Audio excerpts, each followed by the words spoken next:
পারে। আজকে আমরাও দেখি বাংলাদেশের প্রেক্ষাপটে পরিবারের কর্তারা অনেকেই ফেরাউনের মতো আচরণ করেন, কিন্তু স্ত্রীরা মাশাআল্লাহ ইমানদার।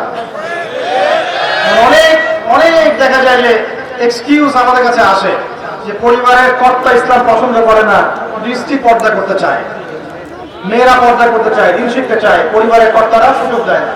এমন অনেক অবজেকশন কিন্তু আসে আলেমরা আমাদের কাছে। তো মনে রাখবেন, সব সময় যে পরিবার সবার একরকম হবে এমনটা জরুরি নয়। পরিবার নূহের মতো হতে পারে আলাইহিস সালাম, লূত আলাইহিস সালামের মতো হতে পারে, আবার মুহাম্মদ সাল্লাল্লাহু আলাইহি ওয়াসাল্লামের মতো হতে পারে। আমাদের কাজ হচ্ছে পৌঁছে দেয়া, তা'মুরুনা বিল মা'রুফ ওয়া তানহাউনা আনিল মুনকার, এতটুকু। আপনি আপনার অধীনস্থদের উপরে কঠোর হতে পারবেন, যেমন আপনার স্ত্রী এবং সন্তান সম্পর্কে। কিন্তু আপনার বাবা নামাজ পড়ে না, যার বয়স 60 বছর, আপনি কি তাকে পিছাতে পারবেন? পারবেন না। কিন্তু আপনার সন্তানের বয়স 12 বা 15, সে নামাজ পড়ে না, আপনি তাকে মারতে পারবেন না? এই হলো অবস্থা। পরিবারকে সময় দিতে হবে তাদের হেদায়েতের জন্য, এটা কিন্তু ইবাদত। এমনকি স্ত্রীর সাথে যে সময়টা আপনি কাটাচ্ছেন, অন্তরঙ্গ সময়, এটার জন্যও আপনি নেকি পাবেন। সাহাবায়ে কেরাম বললেন, ইয়া রাসূলুল্লাহ সাল্লাল্লাহু আলাইহি ওয়াসাল্লাম, এই কাজটা তো আমরা প্রবৃত্তির মানে যে তাড়না, এটা নিবারণ করতে গিয়ে কাজটা করি, এর জন্যও কি নেকি পাবো? নবী সাল্লাল্লাহু আলাইহি ওয়াসাল্লাম বললেন, এই কাজটা তোমরা যদি অন্য কারোর সাথে করতে তোমাদের কি গুনাহ হতো না? সাহাবীরা বললেন, হ্যাঁ গুনাহ হতো। অতএব এই কাজ তুমি যদি স্ত্রীর সাথে করো, ইনশাআল্লাহ তুমি নেকি পাবে। সন্তানদেরকে বড় করছি, এই সন্তানদেরকে এই নিয়তে বড় করতে হবে যে এরা বড় হয়ে আল্লাহর দ্বীনকে এগিয়ে নিবে, আল্লাহর পথে দায়ী হবে, আলেম হবে, মুজাহিদ হবে, মুহাদ্দিস হবে, মুফাসসির হবে, তারা দ্বীনের খেদমত করবে। এই সন্তান আপনার জন্য সদকায়ে জারিয়ার মাধ্যম হবে। কিছু না হোক সন্তান ভালো মানুষ হবে, তার দ্বারা কেউ ক্ষতিগ্রস্ত হবে না, সে মানবতার কল্যাণে কাজ করবে, আপনি ওই সন্তানের জন্য নেকি পাবেন ইনশাআল্লাহ। এই যে আপনার পুরো জীবন, শুরু থেকে ঘুম থেকে নিয়ে একেবারে পরিবার, সমাজ, রাষ্ট্র পরিচালনা পর্যন্ত প্রত্যেকটা কাজ যদি কোরআন এবং সুন্নাহর অনুকূলে হয় এবং নবী সাল্লাল্লাহু আলাইহি ওয়াসাল্লামের সুন্নাহ পদ্ধতিতে হয়, পুরো জীবনটাই আপনি নেকি পাচ্ছেন, আলহামদুলিল্লাহ। এটাই সেই আয়াত, ওয়া খালাকুল জিন্না ওয়াল ইনসা ইল্লা লিয়াবুদুন, আমি মানুষ এবং জিনকে সৃষ্টি করেছি শুধুমাত্র আমার ইবাদত করার জন্য। এবার আসেন, আল্লাহ পাক যখন আমাদেরকে সৃষ্টি করেননি তখন কি ছিল? সর্বপ্রথম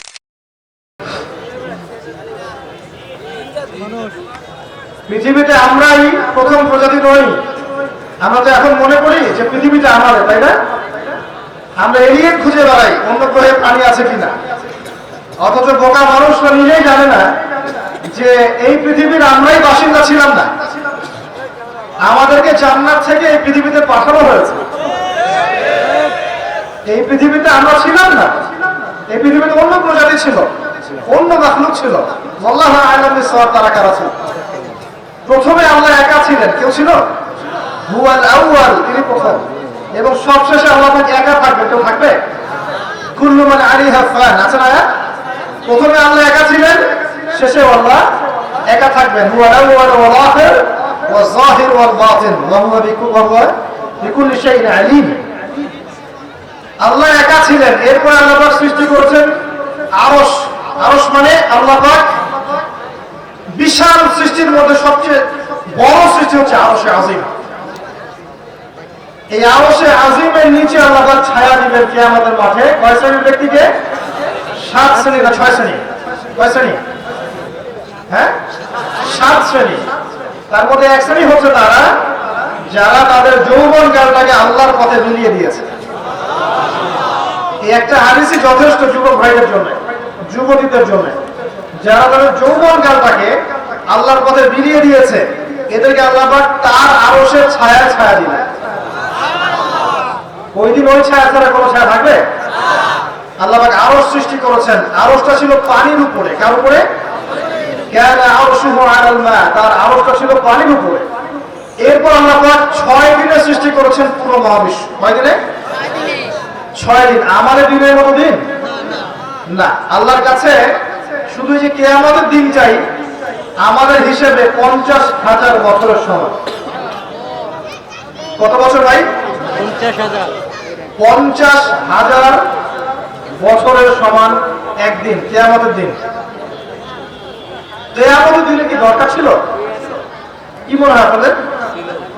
কিয়ামতের দিনে কি দরকার ছিল? ছিল। যদি কিয়ামতের দিন না থাকতো তাহলে পৃথিবীর সব জালেম পার পেয়ে যেত। কিয়ামত দিন আছে বলেই কোন জালেম পার পাবে না, কোন মাজলুমের চোখের পানি বৃথা যাবে না, কারণ কিয়ামতের দিন আছে। এটা হচ্ছে মাজলুমের আশার দিন আর জালেমের জন্য হতাশার দিন।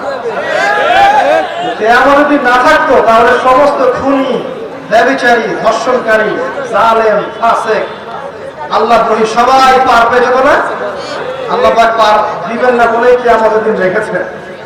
ছোটবেলা আমরাও মনে করতাম যে মানুষের জন্ম নিয়েছে, কি ভুলটা করলাম, হিসেব নিকেশ, জান্নাত জাহান্নাম, কত সমস্যা। যতদিন যাচ্ছে বুঝতে পারছি যে ভাগ্যিস কিয়ামতের দিন বলে একটা দিন আছে, নাহলে জালেমের এই জুলুমের কোনো বদলা হতো না, আর মাজলুম তার অধিকার ফিরে পেত। 50,000 বছরের সমান ওই দিন মানুষ অস্থির হয়ে যাবে এই কারণে বিচার শুরু হচ্ছে না কেন। একবার আদম আলাইহিস সালামের কাছে দৌড় দিবে, একবার নবী নূহ, একবার মূসা, একবার ঈসা, একবার ইব্রাহিম, সবাইকে রিকোয়েস্ট করবে মানুষ দলে দলে গিয়ে যে আল্লাহকে বলেন অ্যাটলিস্ট বিচারটা যেন শুরু করেন। অপেক্ষা করা কাজটা কষ্ট করে না ভাই? কারণ অপেক্ষা করা কষ্ট করে না? অপেক্ষা করতে করতে ঘামে একদম গলা পর্যন্ত ডুবে যাবে। আল্লাহ পাক হেফাজত করুন আমাদের। ওই 7 শ্রেণীর মানুষের মধ্যে আল্লাহ পাক আমাদেরকে আশ্রয় দান করুন। আল্লাহুম্মা আমিন। এরপরে যেটা বলছিলাম যে এই 50,000 বছরের সমান দিনে একজন ব্যক্তি আপনার আমার জন্য সুপারিশ করবে, তার নাম কি? এবার হাত উঁচু করেন, কতজন আপনাদের মধ্যে ওই ব্যক্তি সাল্লাল্লাহু আলাইহি ওয়াসাল্লাম তার জীবনী পড়েছেন জীবনে একবার? অনেস্টলি বলবেন, সত্যের সাথে হাত নামান। এবার চিন্তা করেন, এই যে আমরা স্লোগান গুলো দেই যে আল কোরআনের আলো ঘরে ঘরে জ্বালো, নারায়ে তাকবীর, আল্লাহু আকবার, স্লোগান দেই না? বাস্তবতা স্লোগানের মধ্যে পার্থক্য নাই? যখন আপনি দেখবেন প্রতিটা যুবক বা প্রত্যেক ব্যক্তি আমাদের সমাজের মধ্যে নবী সাল্লাল্লাহু আলাইহি ওয়াসাল্লামের জীবনী সম্পর্কে ভালো ধারণা রাখে, কুরআনুল কারীম মাশাআল্লাহ তেলাওয়াত করতে জানে, কোরআনের অর্থ বোঝার চেষ্টা করে, মাশাআল্লাহ হকপন্থী আলেম ওলামাদের কাছে যায়, আত্মশুদ্ধি অর্জন করে, হালাল খায়, পারিবারিক আদর্শ সুন্দর করে গড়ে তোলার চেষ্টা করে, ন্যায়ের পথে থাকে, অন্যায় করে না, তখন অটোমেটিকলি কোরআনের আলো ঘরে ঘরে জ্বলবে না? তাহলে মূল কাজটা কি? আইওয়াস এবং সরাও করা না মূল কাজ করা? মূল কাজটা কি? আমরা কিন্তু মূল কাজটা করতে চাচ্ছি না। মূল কাজটাকে আমরা ততটা গুরুত্ব দিচ্ছি না যতটা যৌগিক বিষয়গুলোকে গুরুত্ব দিচ্ছি।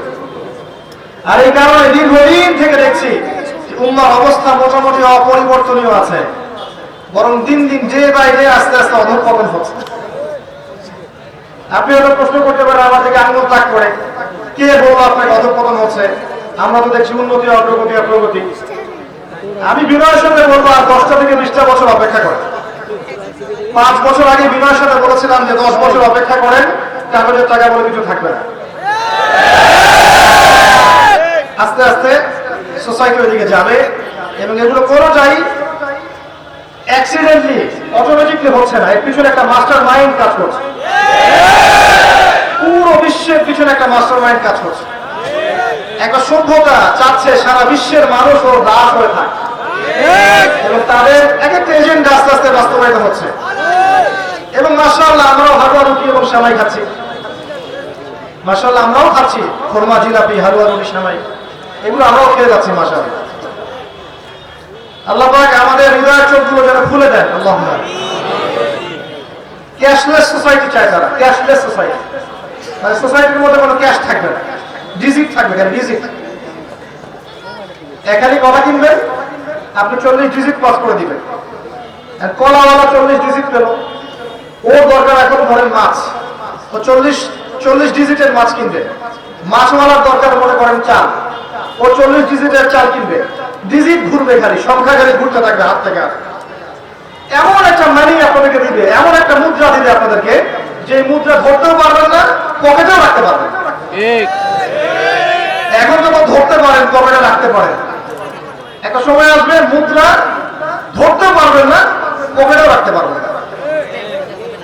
এবং এগুলোর মান তারা নিয়ন্ত্রণ করবে। যখন দেখবে যে আপনার মধ্যে তাওহীদ বেশি আছে, ইসলামের চেতনা বেশি আছে, দ্বীনের ফিকির বেশি, ইসলাম ইসলাম করছেন, আপনার মান কমে যাবে। যদি দেখে আপনার মধ্যে দাসত্ব আছে, ওরা যা বলছে আপনি সামিআনা ওয়া আতা'না বলছেন, ইয়েস স্যার ইয়েস স্যার করছেন, আপনি উন্নতি, অগ্রগতি, প্রগতি পাবেন। হ্যাঁ, যারা এগুলো লঞ্চ করছে তারা আবার তাদের সম্পত্তিগুলোকে গোল্ড এবং সিলভারে কনভার্ট করছে। অলরেডি দেখেন বড় বড় ব্যাংকগুলোকে দেখেন, সব গোল্ড এবং সিলভারে কনভার্ট করছে। ওই ইসরায়েলের দিকে তাকিয়ে দেখেন, ও তার সমস্ত সম্পত্তিগুলোকে, বেশিরভাগ সম্পত্তিগুলোকে সাস্টেইনেবল গোল্ডে কনভার্ট করছে। ও আমাদের মতো বোকা নয়। শোনেন কেমন বোকা নয়, বিগত 70 বছরে মুসলিমদের নাকের ডগার উপরে বসে 4টা যুদ্ধে মুসলিমদেরকে পরাজিত করে দিয়েছে ইসরায়েল। বিগত 70 বছরে ওরা প্রথমে ব্রিটেন, তারপরে আমেরিকার হাত ধরে বিশ্বের এমন একটা জায়গায় এসেছে যে এই জায়গা থেকে তারা বিশ্বের পলিটিক্স, ইকোনমিক্স, মিডিয়া, প্রযুক্তি, ফাইন্যান্স সব নিয়ন্ত্রণ করার শক্তি অর্জন করেছে। অর্জন করেছে অলরেডি। আপনি ভাবছেন করবে? অনেকে মনে করে এটা ভবিষ্যৎ বক্তা মনে হয়। আমি বলছি যে বর্তমান সম্পর্কে আপনি খবর রাখেন না বলেই বর্তমানকে আপনার ভবিষ্যৎ মনে হচ্ছে। এটা বর্তমান, এটা ভবিষ্যৎ না। ভবিষ্যতে তো সে সারা বিশ্বকে রোল করবে ইনশাআল্লাহ। না হলে তো সে মাসিহুদ দাজ্জালের ফলোয়ারই হতে পারবে না। আর দাজ্জাল তো সারা বিশ্বকে শাসন করবে এবং তাকে ফলো করবে জিউসরাই। তবে হ্যাঁ, এটা আমরা জানি কোরআন এবং হাদিস থেকে আলহামদুলিল্লাহ যে ওদের এই দমন, পীড়ন, জুলুম এবং শাসনটা চিরস্থায়ী হবে না ইনশাআল্লাহ। এটা একটা সাময়িক সময় জুড়ে থাকবে, এরপর আল্লাহ পাক বিধিবিধান এটাকে সরিয়ে দিবেন। কিভাবে সরাবেন? ওই যে লোহিত সাগরে আল্লাহ পাক যেমন করে বনু ইসরাঈলকে ধাওয়া করছিল ফেরাউনের বাহিনী, মনে আছে? লোহিত সাগরে আল্লাহ পাক ফেরাউনের বাহিনীকে একত্রিত করেছেন, ডুবিয়ে দিয়েছেন, তাই না? আল্লাহ পাক সেম সুন্নাহ অ্যাপ্লাই করেছেন প্যালেস্টাইনের ক্ষেত্রে। আল্লাহ পাক সমস্ত জালেমদেরকে ওখানে একত্রিত করেছেন ধ্বংস করার জন্য। সেম সুন্নাহ এটা হবে ইনশাআল্লাহ। আমরা জানি এটা করে যাবে পৃথিবী থেকে।